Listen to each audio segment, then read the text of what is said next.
बात करेंगे कि इस तरह से विपक्ष जो है वो अपना उपराष्ट्रपति पद पर उम्मीदवार उतार सकता है। इसको लेकर विपक्ष न सिर्फ तैयारी कर रहा है बल्कि एक इशारा भी जो है वो शरद पवार की तरफ से दिया गया है। एक तरफ बीजेपी अपने दम पर बहुमत का आंकड़ा नहीं छू पाई 2024 के लोकसभा चुनाव में, तो दूसरी तरफ विपक्षी एकता का जो एक तरह से एकजुटता का संदेश दिया जा रहा था 2024 में, वो भी 2025 तक कई बार बिखरा। उस एकजुटता में भी कई बार डंट लगा, चाहे वो महाराष्ट्र की बात की जाए, अलग अलग राज्यों में चुनावी नतीजों के बाद भी नेताओं में इंडिया ब्लॉक के आपस में बयानबाजी का दौर देखा गया था। लेकिन एक बार फिर से क्या विपक्ष एकजुट होने की कोशिश कर रहा है? ये बड़ा सवाल इस वजह से क्योंकि विपक्ष एक बार फिर से एक्टिव नजर आ रहा है। राहुल गांधी ने अपने घर पर इंडिया ब्लॉक के नेताओं को बुलाया, डिनर पर चर्चा की, प्रेजेंटेशन दिया।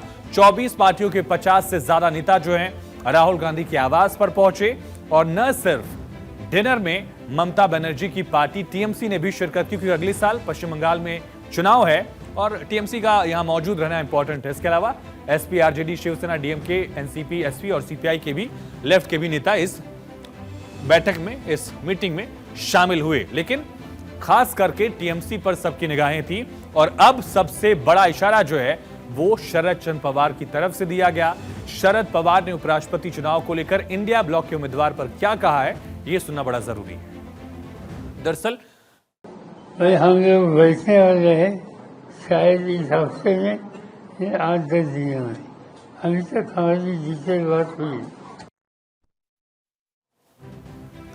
तो शरद पवार ने कहा कि हम बैठक करेंगे, अपना उम्मीदवार देंगे। जाहिर है इसी चुनाव के जरिए यानी उपराष्ट्रपति चुनाव के जरिए दो पहलू दिख रहे हैं। पहला तो इंडिया ब्लॉक जो है वो फिर से एकजुट होने की कोशिश कर रहा है और दूसरा पॉइंट अगर आप देखें, फिर से विपक्ष के नेता के तौर पर राहुल गांधी को और आगे बढ़ाने की भी कोशिश जो है वो शायद कांग्रेस पार्टी कर ही रही है, ये जाहिर है यहां पर। लेकिन उपराष्ट्रपति चुनाव जो है उसका पूरा गणित भी समझिए। उपराष्ट्रपति चुनाव कब होगा? नामांकन दाखिल करने की अंतिम तिथि 21 अगस्त है, यानी लगभग 12-13 दिनों के अंदर दोनों तरफ से उम्मीदवार तय होंगे, क्लियर है।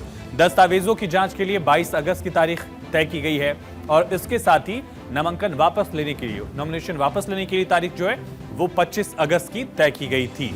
एक से ज्यादा अगर प्रत्याशी होते हैं तो 9 सितंबर को वोटिंग होगी और उसी दिन जो है वो गिनती भी होगी। एक से ज्यादा प्रत्याशी की संभावना क्यों? क्योंकि अगर विपक्ष को सरकार मना लेती है कि भाई आपके पास आंकड़ा नहीं है, गणित नहीं है, रहने दीजिए, आप चुनाव मत लड़िए, सांकेतिक चुनाव का फायदा नहीं है, तो हो सकता है कि एक ही प्रत्याशी जो है सत्ता पक्ष का हो।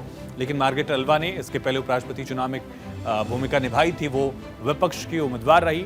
इस बार भी इसकी संभावना दिख रही है कि विपक्ष अपना उपराष्ट्रपति पद के लिए उम्मीदवार देगा और ये उम्मीदवार जो है, ये चुनाव जो है वो विपक्षी एकजुटता का एक इशू जो है यहां से दिखने वाला है।